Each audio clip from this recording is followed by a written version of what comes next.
E aí, galera, esse não é um baile de querência, esse é mais um episódio do Maldita Politicagem. Eu sou Alessandro. Estamos aqui hoje reunidos para falar de um tema que julgamos relevante, que é o salário dos políticos, mais especificamente o salário dos legisladores, né, deputados federais, principalmente aqui no Brasil, e senadores. E para isso estou com a querida companhia do nosso Luiz Domingos. Tudo certo, Luiz? E aí, Ale, saudações a todas e todos. Se isso aqui fosse um baile em querência, a coisa fica bem mais animada. Mas, pra gente não sair do tema, na semana passada, no episódio 59, a gente tratou de como que um partido, em particular o PL, foi aumentando a sua bancada por estratégias muito específicas, como forma de ter mais acesso ao fundo partidário, ter uma fatia maior do fundo partidário, que é o fundo público, com recursos do contribuinte, que financiam os partidos brasileiros. E como isso chegou às consequências atuais. A partir do episódio de hoje, a gente vai puxar esse fio para discutir se os deputados devem ter salário, se a profissionalização, a reeleição dos deputados é algo devido. Então a gente vai transitar por esses temas que está conectado com outros episódios, em particular o da semana passada. E a imagem inicial, Luiz? Qual que é? A gente sempre para discutir isso em algum lugar da vida, né? Tipo, num almoço de família. O político deveria ser uma profissão? A pessoa não devia entrar e sair. Tem sempre esse debate, que é um debate bem-vindo. E aqui em Curitiba, em particular, há uns anos atrás, tinha uma moçada que ficava no sinaleiro parado com uma faixa escrito, defendendo política não deveria ser profissão. Se a gente procurar um pouco, puxar esse fio, existe uma organização que defende que deveria ser extinta a eleição no Brasil. Tem até um instituto que se chama Instituto Res Novae. É um nome muito maravilhoso, um nome com apelo latino, né? Vem da Roma. Res Novae, de renovação da classe política. É um apelo eterno no Brasil. E, obviamente, isso tem a sede aqui em Curitiba, a República de Curitiba, sempre oferecendo grandes pautas para o debate nacional, como a Lava Jato e como outras que estão aí alimentando a alegria e o ódio de tanta gente. Então, esse é o ponto de partida. A gente vê os políticos profissionais, aquela caracterização típica, terno, assessores, carros, né, motorista. Se isso deveria existir, sim ou não? É o debate de hoje. Nós temos avisos paroquiais. Primeiro, a gente recebeu nessa semana alguns pedidos de episódio que tem muito a ver com o que está acontecendo na semana. Em primeiro lugar, o Dalai Lama querendo beijar na boca, uma discussão sobre a relação entre religião e governos hereditários, né? Em segundo lugar, a ida de alguns ministros no Congresso debater com os parlamentares aquela fauna vasta do parlamento brasileiro, o Flávio Dino e depois o Silvio Almeida. Além do mais, os atentados nas escolas. Então existe uma lista de pedidos que a gente, como sempre, precisa fazer com calma. Assim como foi o episódio dos direitos humanos, que foi pedido lá em janeiro, fevereiro, e a gente só foi conseguir terminar em março. Então a gente tem esses pedidos considerados para preparar. Como a gente não é um podcast de notícia, a gente faz uma análise um pouco mais recuada, né, do ponto de vista histórico e com uma pegada mais ampla, a gente precisa estudar o negócio. Então a gente agradece os pedidos, em particular da Janaína Nascimento, e a gente está preparando. Além do mais, agradecer os ouvintes que estão chegando e curtindo e comentando e dizer que vocês, novos ouvintes, obrigado. Enviem essa palavra para outros conhecidos que possam gostar desse conteúdo, que isso, eu acho que o boca a boca é o principal recurso de divulgação do nosso conteúdo. E para quem está gostando muito e pode dar um cascalho para gente, um caramingá, né?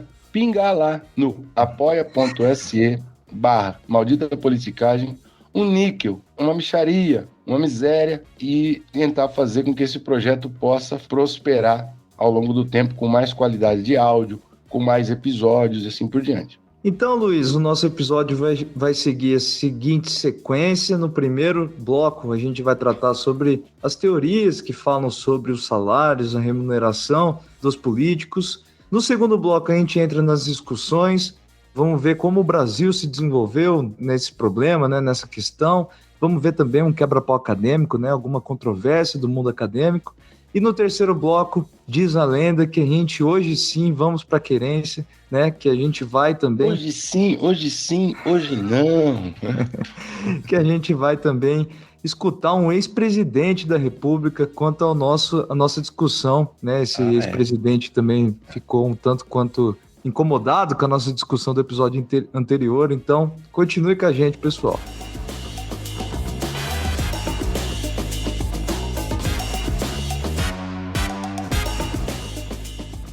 Luiz, então para começo de conversa, né? Tendo em vista esse nosso problema para o episódio atual, né? Políticos devem receber salários. Quanto ganha um político brasileiro, um deputado federal brasileiro, um senador? Bom, existe uma relação de cascata entre o salário do topo do governo federal, ministros do Supremo, que é o máximo, deputados federais e depois as categorias dos níveis estaduais.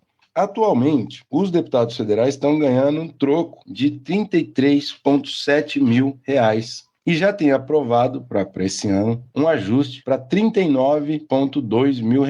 E em breve, até abril e depois em 2024, isso vai passar para 41 mil e depois 42 mil. Tem até um horizonte de chegar a 44 mil em 2025, certo? É um reajuste nesse curto intervalo entre agora e 2026 de 37%. É muito alto, né? É, mais ou menos parecido com o salário de um professor aqui no Brasil. É, mais ou menos parecido com o salário de um trabalhador dos níveis inferiores da burocracia estadual, né? Então, é um ajuste gigante para um intervalo aí de 3, 4 anos, quase 40%. E isso já causa arrepio, né? Pô, como assim, né? Então essa já é um incômodo. E é a partir daí que a gente tem que começar a puxar o fio dessa história. Em primeiro lugar, desde quando o político ganha salário, isso é devido, isso é justo? Você tem um conteúdinho pra gente a respeito disso? Né, fui pesquisar, né, Luiz, e as coisas sempre vão desaguar lá no Parlamento da Grã-Bretanha, né? Então, em 1911, né, o Parlamento Britânico, pela primeira vez, aprovou um pagamento para os seus Commons, né, para aqueles representantes do Congresso inglês. Desde então, né, a Inglaterra paga os seus ministros, né? Somente a partir de 1972 é que os ingleses aprovaram pagamentos para um staff, né, para um tipo de assistente, daqueles assessores que trabalham junto com políticos, a receber, né, a ser contratados pelo governo. E atualmente, né, os ingleses pagam para os seus membros da House of Commons, né, dos deputados, né, equivalente aos deputados ingleses, cerca de 86 mil libras anuais, né? Se a gente converte esse valor, vai ficar algo parecido com o Brasil, a gente discute isso mais posteriormente, né, Luiz? Isso.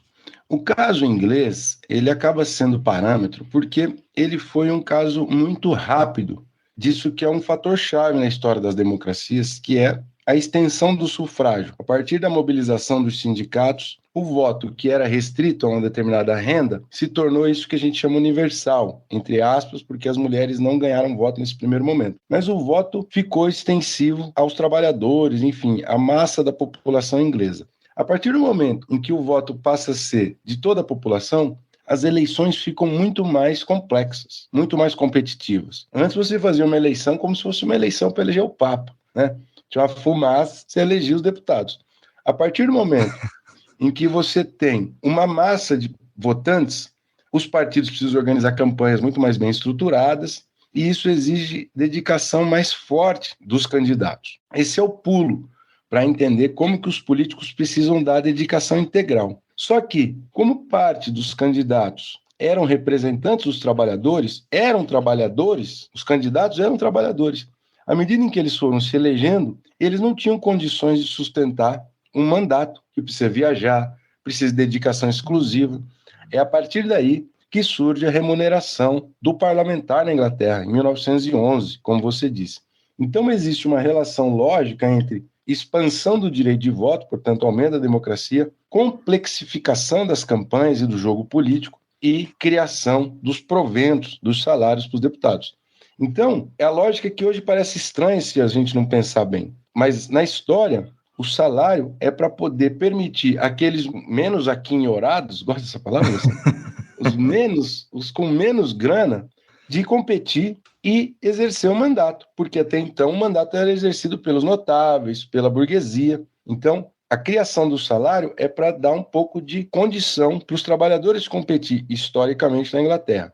E é assim ao redor do mundo. Então, o aumento do sufrágio é o fator que desencadeia a criação dos salários dos parlamentares. Esse é o ponto de partida histórico. Só para ilustrar isso, Luiz, né, essa aprovação do pagamento de um salário para os parlamentares ingleses foi aprovada com apoio de liberais e dos trabalhadores, né, na Inglaterra. No outro lado do parlamento estavam os conservadores que eram contra, né, os conservadores que estão ligados à nobreza, etc., eram contra o pagamento. E aí, Luiz, vamos para a teoria, né? 2 argumentos, são bem simples aqui, eu acho que não vai ter nenhum problema para a gente conseguir transmitir eles aqui. De um lado, existem alguns argumentos contra, né, o pagamento do salário para os parlamentares, que basicamente está fundamentado em 2 argumentos, né, que é, primeiro ponto, atividade política é um dever cívico, né, que não deveria ser paga, né, deveria ser uma espécie de doação do seu esforço para o bem comum, e que é um tipo de desperdício de dinheiro, né, você pagar uns altos salários para os políticos. Do outro lado da moeda, né, um argumento favorável é de que se você não paga, né, um salário bom para os políticos, você, na verdade, desmotiva, o trabalho duro, o trabalho árduo, o trabalho integral, né, como você falou ali anteriormente. Além disso, se você não paga salários para os políticos, nós teríamos os piores candidatos como aqueles representantes, né, os menos capazes como representantes para o serviço público. Então é mais ou menos essa a encruzilhada teórica que nós temos. Bom, dando continuidade a essa discussão teórica, nós temos para ilustrar um pouco desse problema um trabalho elaborado pelo Igor Cunha e pelo Paulo Emanuel, da Universidade de Kentucky, nos Estados Unidos. Eu acho que eles são brasileiros pelos nomes, né?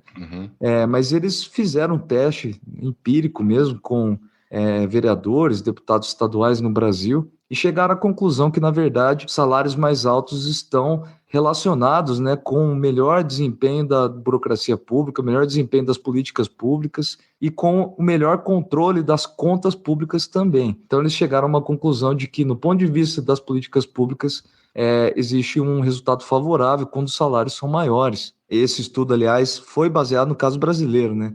Então, a gente está falando de salários, temos aí a visão teórica sobre o problema. Como é que o Brasil fica quando comparado com outras nações? Não tem tabela de hoje, né? Tem umas tabelas aqui para poder comparar. E a gente fez uma conversão dos valores, na verdade, a gente fez a conversão do Brasil para os valores em dólares, porque os estudos comparativos são feitos na moeda do dólar. Então, caso vocês queiram, vocês convertam aí, a gente vai falar os números, que fica fácil de compreender mesmo sendo em dólar. Por exemplo, um parlamentar chinês ganha por ano algo próximo a 20 mil dólares por ano. Em Portugal é mais que o dobro, aproximadamente 43 mil dólares ano. Isso vai variando, na África do Sul 67 mil dólares, França 86 mil dólares por ano, cada deputado de salário. No Reino Unido, um caso clássico, a gente começou aqui com a historinha, 96 mil dólares por ano. Alemanha, 133 mil dólares. Estados Unidos, 174 mil Dodgers. E Japão, 192 mil dólares. Não é o campeão, mas um caso sempre clássico de ser apontado como uma classe política muito privilegiada é o da Itália. E aqui na nossa comparação, recebe 209 mil dólares por ano. É um dos países também com problemas de coordenação, clientelismo. O campeão de caso aqui é a Nigéria. Cada parlamentar ganha 479 mil dólares por ano. Pô, a Nigéria está de brincadeira.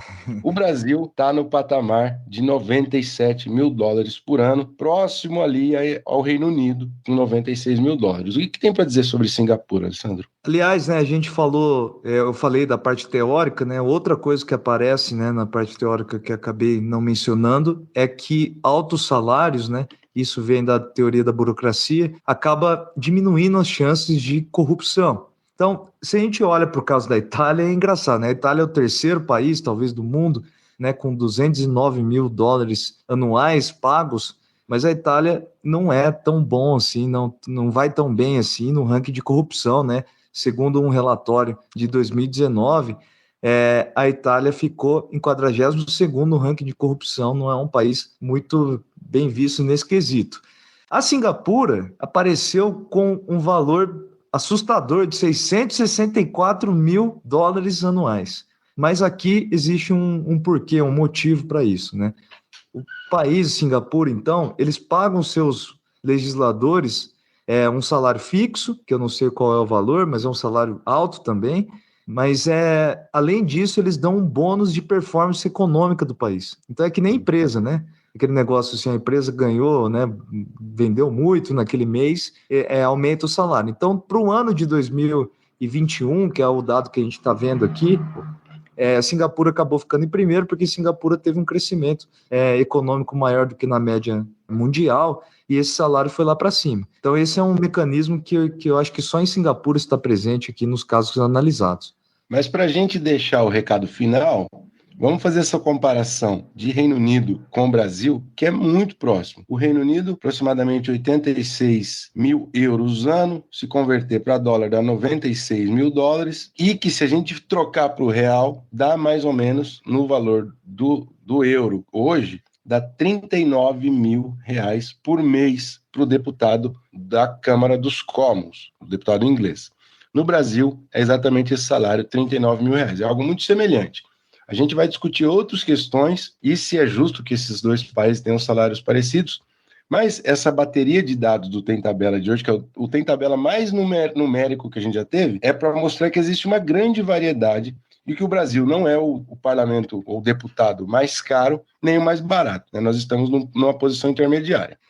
Luiz, eu queria fazer uma ressalva aqui, que existem várias notícias de 2012, 2010, dizendo que o Brasil era um dos parlamentos mais caros, mais bem pagos do mundo.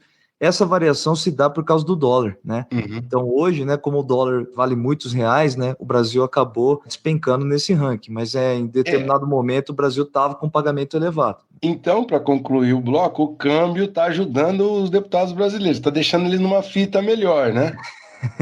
Quase isso.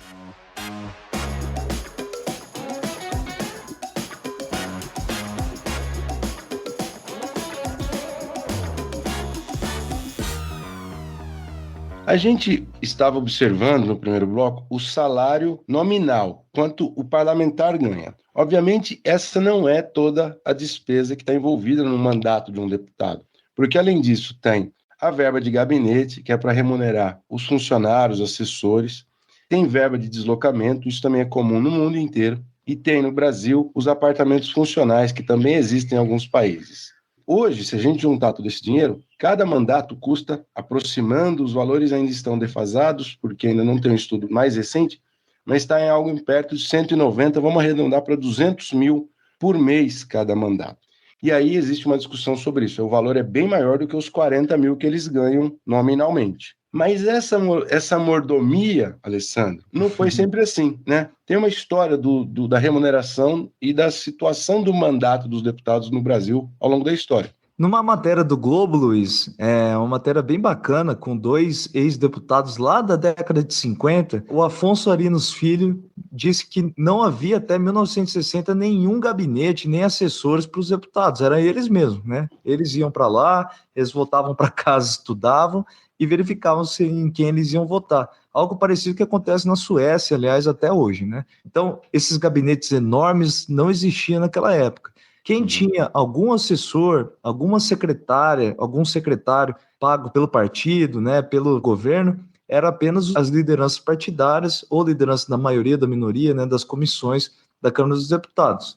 Além disso, né, outro depoimento interessante do Valdir Pires, ele afirma que naquela época eles recebiam um salário e com aquele salário eles precisavam viajar, eles precisavam alugar o apartamento, pagar todas as suas contas, ou seja, não tinha nenhum desses benefícios que nós vemos hoje, né?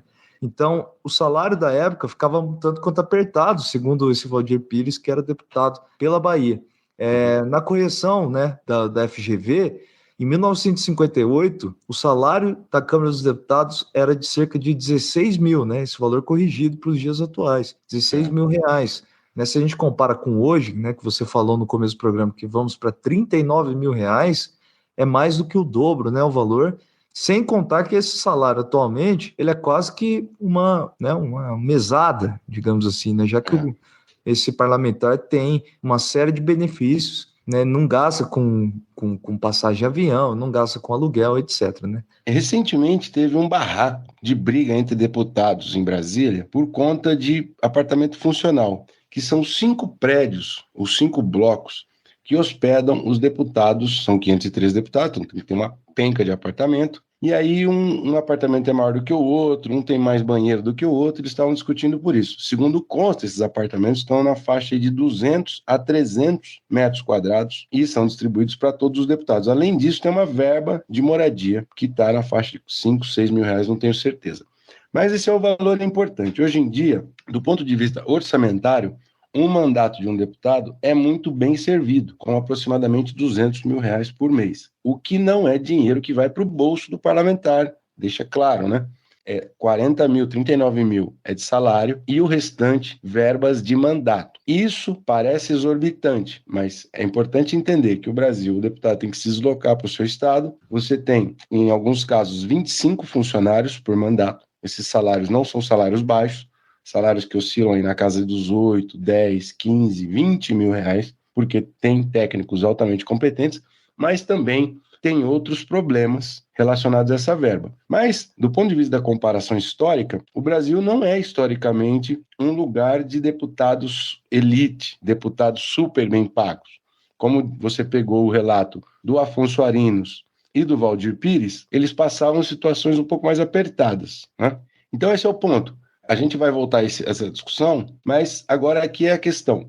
Enfim, salário bom, salário alto é justo, tendo em vista outras ocupações, por exemplo, de advogados, de médicos, a pessoa fica comparando com professor, né? Professor ganha pouco no Brasil. É claro que é uma comparação que vai fazer com que todo mundo fique de cara com o salário do professor. Mas, obviamente, como a gente está mostrando aqui, um professor não tem assessor parlamentar, né? Um professor deveria ter um assistente? Deveria. Mas o parlamento precisa de um staff técnico de preparação das leis, de preparação das estratégias do deputado, que outras profissões não precisam. Sobre essa coisa de salários para um staff, né, para um grupo de assessores, esse ponto se tornou relevante. Alguns estudos, eu gostaria de citar especificamente o estudo do Michael Schaeffer, né, que vai dizer que ele demonstra, aliás, através de uma análise do Congresso norte-americano, que existe uma atuação muito grande dos lobistas do país, né, conseguir capturar de alguma forma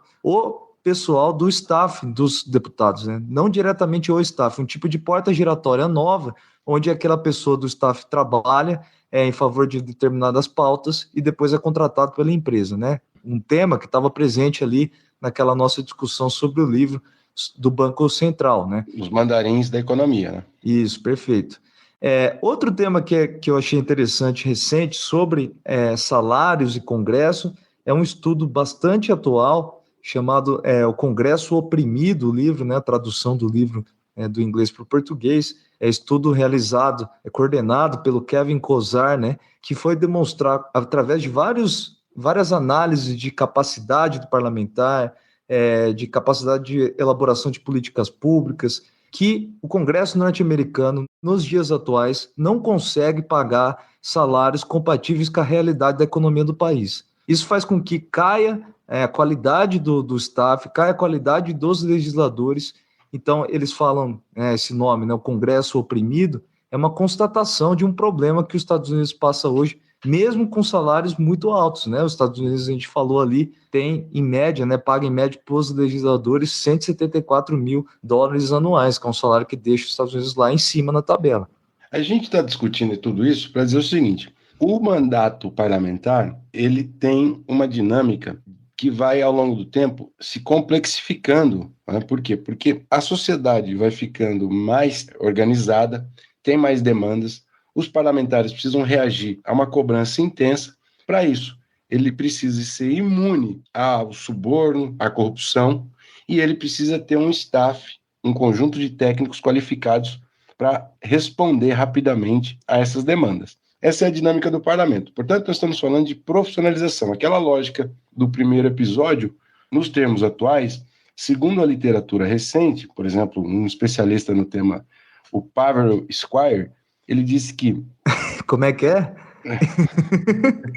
Não ficou bom? Não ficou beleza? Não, eu queria contar para as pessoas para os nossos ouvintes, Luiz, Ah, que o Luiz Domingos ele pega os nomes que a gente tem que citar aqui, coloca no Google Tradutor e é para eu não falar. eu tenho que ficar meia hora ouvindo a É mulherzinha do porque Google Tradutor falando o nome É dele. porque eu fiquei traumatizado com o sarro do francês daquele episódio, e aí, para não sofrer aquele sarro, eu coloco ali. Mas você já piorou um pouco a situação, né?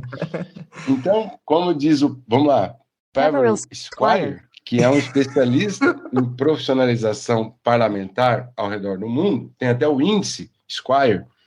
Ele diz que melhor staff mais técnico e mais bem remunerado, e melhores salários para os deputados aumentam a qualidade do legislativo, né? Essa é a hipótese dele e ele confirma isso em muitos estados americanos, embora nem todos. Por quê? Porque o deputado fica mais independente em relação à pressão dos lobbies, dos grupos de pressão, e, portanto, é capaz de fazer um julgamento mais independente, mais voltado para o interesse público. Existe uma discussão teórica gigantesca sobre isso, mas de tudo, além de melhorar o mandato, a ideia de que bons salários atrai grupos diversos. Então ele constata também que existem mais negros, conforme as assembleias estaduais americanas aumentam os salários. Isso tem totalmente correlação com aquilo que a gente falou no começo, quando os trabalhadores começaram a se preparar para participar das eleições e dos mandatos lá na Inglaterra. Então, vejam, quando a gente fala aqui no Brasil que tem que diminuir o salário dos políticos, ou que não tem que ter remuneração, ou que não tem que ter reeleição, como a galera que ficava com a faixa ali no semáforo aqui em Curitiba, isso tem como consequência uma plutocratização da política. Quer dizer, quem vai participar? Só ricaço, né? Por quê? Porque a política é uma atividade altamente custosa, do ponto de vista pessoal, exige dedicação integral, e do ponto de vista do que ela precisa mobilizar, deslocamento, reunião, capacidade técnica. Então, essa discussão na literatura norte-americana e na literatura europeia está colocada assim: qual é o grau de relação entre boa remuneração e boa performance legislativa? E no Brasil isso não acontece desse jeito. É importante dizer que a gente vai trabalhar esse assunto ainda, mas por outras questões, por outros gargalos. Então, essa literatura sobre salário dos políticos que a gente está tratando aqui, ela não é unânime, né? Ela tem uma série de discussões. Olhando mesmo para o gráfico, sem precisar de uma literatura, a gente olha para o caso da Nigéria, que é o segundo país que tem segundo maior salário para parlamentares, né? E a Nigéria é conhecida por corrupção, né? Então, assim, as coisas não são perfeitas. Imagino também que a Nigéria não deve ser grande criadora de políticas públicas de eficiência, etc., né? Comparadas, por exemplo, ao caso da Suíça, por exemplo, que paga 27 mil dólares apenas em média para os seus parlamentares.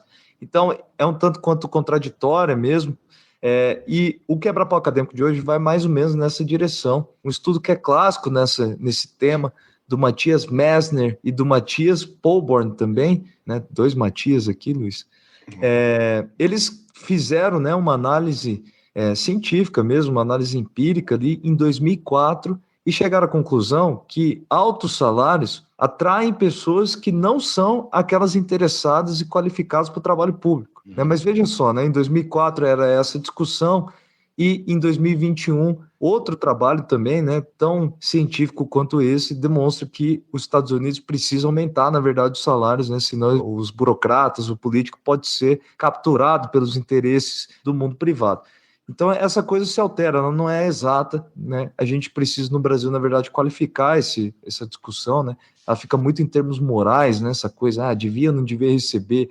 Na verdade, é como o salário está associado, né, com uma política pública de qualidade, a que ponto nós deveríamos aumentar ou não, né? Devia ser uma coisa muito mais racional do que a gente faz por aqui. Eu acho que o Brasil oferece algumas pistas para pensar comparações internacionais que às vezes são muito chapadas, simplificadas, né? Então, aqui a gente tem um salário parlamentar individual médio para alto, mais verba de gabinete elevada. Então vamos explorar um pouco isso. A gente não pode dizer que os nossos deputados não são profissionais, né? Você olha o Arthur Lira, você olha o Rodrigo Pacheco, você olha o senador do teu estado, eles não são profissionais, eles não se dedicam integralmente à política, eles não têm carreirismo, se dedicaram àquilo há anos anteriores, o salário é alto, eles tiram a maior parte da sua renda dali. Então, são todos os indícios de que são profissionais. Além do mais, uma coisa que os questionários aplicados pelo Renato Pericinoto, pelo Bruno Bolognese, pela Luciana Veiga, os parlamentares reconhecem que a eleição é um momento muito competitivo e, portanto, que depende de estratégias de gente que tem domínio da área. Aquilo que a gente falava do Valdemar no episódio passado, um cara que entende como distribuir o dinheiro para o dinheiro ter resultado. Tá? Tudo isso indica que aqui nós temos elementos de profissionalização política, especialmente no perfil do deputado e no modelo de competição. Agora, essa verba de gabinete, que a gente sempre olha na literatura internacional como sendo destinada para um staff técnico, aqui no Brasil, ela nem sempre é utilizada assim. Muitos gabinetes, muitos parlamentares, eles usam isso para alimentar uma máquina local. Em geral, assessores que estão no município, que não estão em Brasília, preparando leis, são assessores que praticam clientelismo, cuidam ali de atender a comunidade e não atuam para performance eminentemente parlamentar. Então, eu acho que o problema do Brasil não é a profissionalização e o salário do deputado em si, mas o grosso da verba do gabinete, que é utilizada para azeitar uma estrutura, uma máquina, que pratica o pior clientelismo, que é historicamente constitutivo da política brasileira. Obviamente, isso não é válido para todos os gabinetes. Eu conheço muitos parlamentares que têm um gabinete altamente especializado, né? E tem estudos sobre isso, inclusive do Márcio Carlomagno, que a gente citou aqui no episódio passado. Agora, eu fiquei lembrando de um argumento do José Murilo de Carvalho, um historiador, que estudou o Império no Brasil, que ele dizia o seguinte: os funcionários do Ministério da Agricultura ou de outros ministérios durante o Império no Brasil, os funcionários que trabalhavam na ponta, no município, eles não cumpriam funções administrativas. Eles cumpriam funções eleitorais. Então, o cara do Ministério da Agricultura, ou ele era da Guarda Nacional, portanto, do Ministério do Império, e ele não estava ali para fazer a atividade do Ministério. Ele estava ali para resolver problemas de política local, eleições locais. Com todo o cuidado na transposição, é mais ou menos o que acontece hoje. Parte dos nossos assessores, dos nossos representantes, não estão fazendo política legislativa. Eles estão fazendo uma política miúda, que no final das contas serve, o efeito final é para reeleger o deputado sem que esse deputado faça leis, fiscalize o executivo, atenda a sociedade. É mais ou menos o que esses grandes políticos famosos que não têm projeto de lei aprovado. É mais ou menos isso. Então, o problema, no final das contas, no Brasil, não está no salário, mas está na estrutura que sustenta o mandato. Isso tem a ver com o tipo de partido que sustenta o mandato do Tiririca, como nós falamos no episódio passado, e com outros partidos e outras lideranças que sustentam redes locais que não contribuem para melhorar a representação e oferecem dentadura. Então, aquela galera da faixa que fica parada na frente da rua, ela está olhando para um problema que não tem nada a ver. Ela está olhando a superfície do problema. Então, o problema não é a reeleição.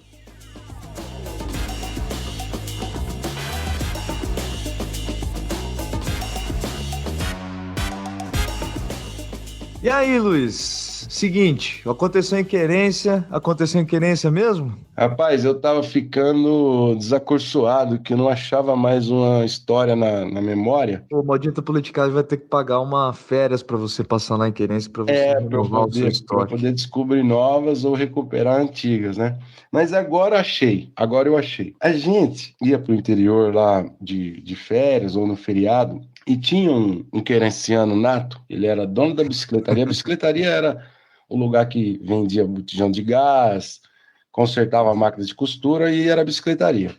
Ele era o cara que trabalhava na igreja, fazia churrasco na festa de quermesse e tal, era uma figuraça lá de querência. Uma vez, a bicicletaria dele foi assaltada e virou um assunto na cidade, né? Ele tomava uma coisa ou outra e vinha lá na festa do arroz, lá em Querência é a festa do arroz irrigado, pô, tradicional. Ele vinha na festa do arroz contar a história de que a bicicletaria foi assaltada, relativamente azeitado, assim, um pouco azeitado, e ele começava a se exaltar e contava os detalhes do roubo da bicicletaria, e aí ele olhava para todo mundo e terminava falando: quem são os culpados? Aí todo mundo ficava naquele enigma, ele dava uns 2 minutos de pressão, e aí ele soltava um grito: os políticos! O que significa? Veja, não eram os políticos de querência, os vereadores ou o prefeito. Era os políticos em abstrato. E é normalmente esse tipo de ilação, esse tipo de relação que é feita. A culpa de todas as desgraças do Brasil são os políticos profissionais. A gente está tentando mostrar que é possível apontar uma série de responsabilidades para eles, só que isso precisa de um substrato histórico e entender a constituição do mandato parlamentar, as suas virtudes e os seus vícios. É mais ou menos isso que a gente está tentando apontar. No Brasil, hoje em dia, você tem dezenas de deputados altamente qualificados com técnicos altamente qualificados. Mas o problema é, por que nem todos os gabinetes são assim? Por que nem todos os deputados são assim? Porque você tem estruturas arcaicas convivendo com estruturas modernas que acabam alimentando modos de representação política que não, de fato, representam a população. E o nosso querido keynesiano faz uma análise moralista da política, né? A culpa é dos políticos, porque parece que é uma questão de caráter, e não é isso. O ponto é, existe uma estrutura que precisa ser ajustada para que a profissionalização política não seja a mãe de todos os problemas, certo? Perfeito. E aí, você elaborou uma luta de gostos? Caramba, eu não tô ligado em luta de gostos. O que é luta de gostos? Não, eu não tenho luta de gostos, pô, eu só respondo luta de gostos. Então vamos lá, Luiz. Já que você não quer elaborar a luta de gostos, eu tenho uma para você, então. Seguinte, você, que é um cara que entende, acompanha os políticos de perto, você tem uma raposinha política, aquele cara que manja muito da política, que está lá faz tempo, que, né, parece que tem o pé enraizado lá dentro do Congresso. Você tem um desse que é favorito teu? Tá, mas não vale político da esquerda festiva. Tem que ser político desses piorzinhos. Okay. Não, né? Se a esquerda festiva estiver lá fincado com o pé há muito tempo, pode ser. Tá, político muito antigo, então. Isso. Político... Tá, caramba. A gente entrevistou né, ano passado, eu gostava dele bastante, gosto dele. Mas para pegar um em plena atuação, assim, que está em pleno vapor, deixa eu ver. Eu acho que na pandemia eu agarrei uma certa afeição com o Renan Calheiros, né? O Renanzinho das Alagoas. Tinha até aquele funk. Capricha, Renan. Capricha, né? Para ele poder atacar a bancada do governo na pandemia. Eu seria o Renan Calheiros, e você? Então, eu ganhei no mesmo episódio, né? A gente ficou acompanhando muito aquele negócio de CPI lá e eu ganhei alguma identificação com o nosso Omar Aziz. Veja só, você metralhado pelos nossos ouvintes, mas eu gosto do Omar Aziz, parece uma pessoa que eu poderia ficar ouvindo ele contar histórias durante o dia todo. Qual que é a grande frase dele da CPI? Ele era presidente da CPI da pandemia no Senado. Lembra a frase principal dele? Não me lembro. Chapéu de otário é marreta. Não, mas tem aquela lá. Ô, senhor, desculpe, né? O mais tonto aqui ganhou 1 milhão de votos. Ele tava falando com um lobista, né? Isso. E o cara mentindo pros deputados falou: não, o mais tonto aqui já ganhou 1 milhão de votos, pô. Essa é muito, muito boa. Luiz, na semana passada a gente ficou falando, né, sobre os puxadores de voto e um ex-presidente da República se sentiu incomodado, a gente teve que falar com ele, né? Então a gente perguntou para ele o que ele acha, né, para esse ex-presidente, eu acho que ele não precisa de apresentação alguma, o que ele acha dos puxadores de voto. Confiram aí. Olha, com certeza sim. Você sabe que eu sou contra o sistema, José. E, infelizmente, aí existem muitos políticos aí que acabam usando de má fé em relação ao meu nome para poder se eleger e conseguir vantagens pessoais aí. Mas eu tô tranquilo em relação a isso aí, porque tenho meus aliados fiéis aí, que eu sei que são a política do futuro nesse país aí.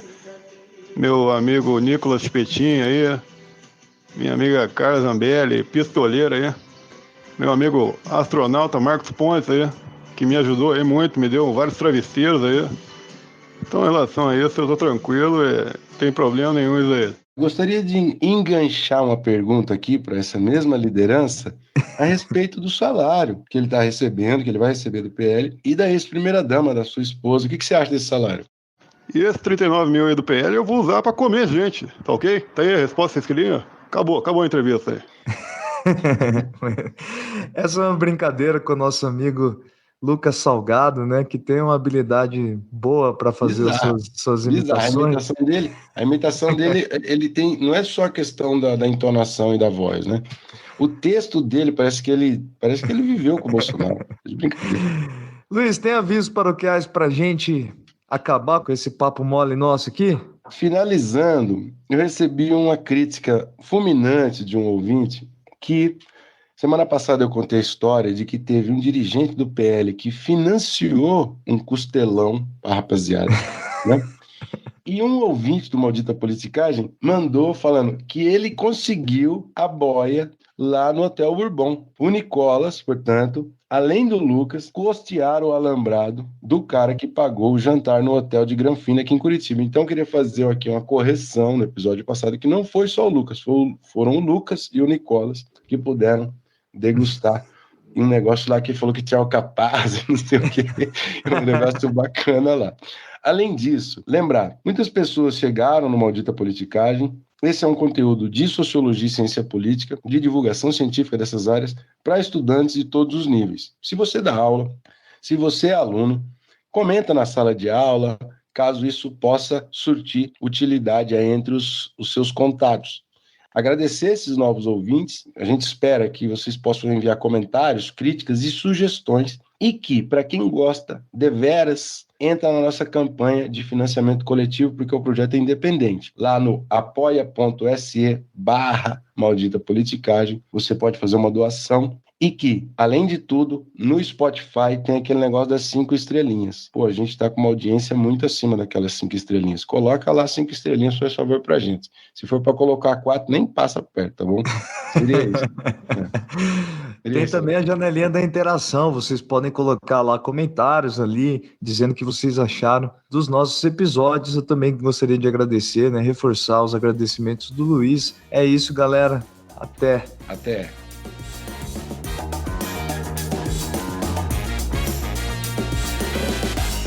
O Maldita Politicagem tem roteiro e produção de Luiz Domingos Costa e Alessandro Tokumoto, edição de áudio de Matheus Bittencourt, finalização de áudio e identidade visual de Fábio Tokumoto.